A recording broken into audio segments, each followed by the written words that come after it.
Hello and welcome to CST 314 presentation. I'm Robert Ritchie, and my reference for this little segment is going to be the red book, which you can purchase from any Hastings bookstore, the black book, which you can purchase from any Hastings bookstore, and a friend of mine named Patrick Spica, who I currently worked with down there in Kingman, Arizona. Owns a coin shop, and he has worked with coins for over 50 years.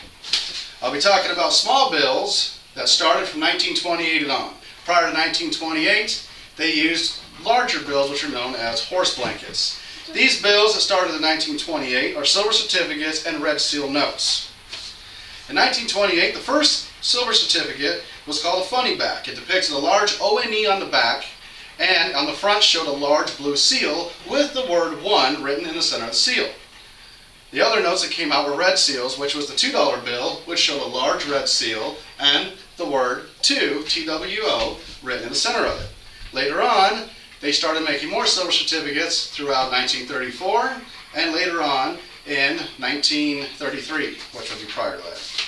They also had in 1935 the Hawaiian notes and North African notes, which were only given to the soldiers who were deployed for World War II in North African areas and the Hawaiian areas. These particular notes depicted a yellow seal and a brown seal. They were both silver certificates, but were only given to the soldiers. Therefore, their collectability is much higher, and the value on them is much higher as well because of the limited quantity that they made. In 1953 and 1963, they made more of the red seal notes. These were only the $5 and the $2. They showed a smaller red seal on the front, and they were only given out in certain areas so that the printed notes themselves were only sent out to the eastern areas, which then came west.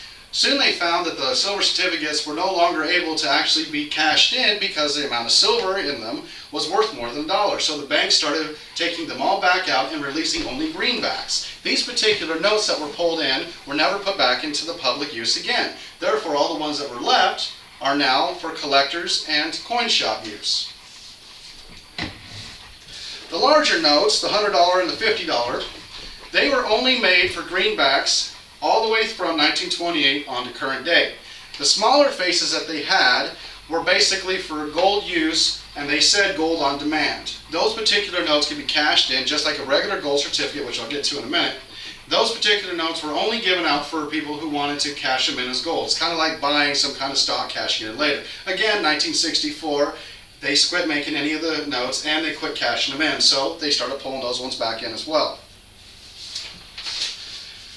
The gold certificates. The gold certificate notes were produced in 1928 and 1934. These notes were made in the denominations of the $20, the $50, the $100, $1,000, $500, and $5,000 notes. These notes were only made during those 2 years. These particular notes were only used for people who wanted large amounts of cash so they didn't have to carry more bills. Easier way to kind of cash in and pay somebody off. Any questions so far? No. What is your question? What are horseback notes?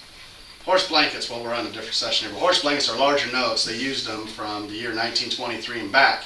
They were a very large note, about double the size they are now, and people would spend them just like you do now. Anything else?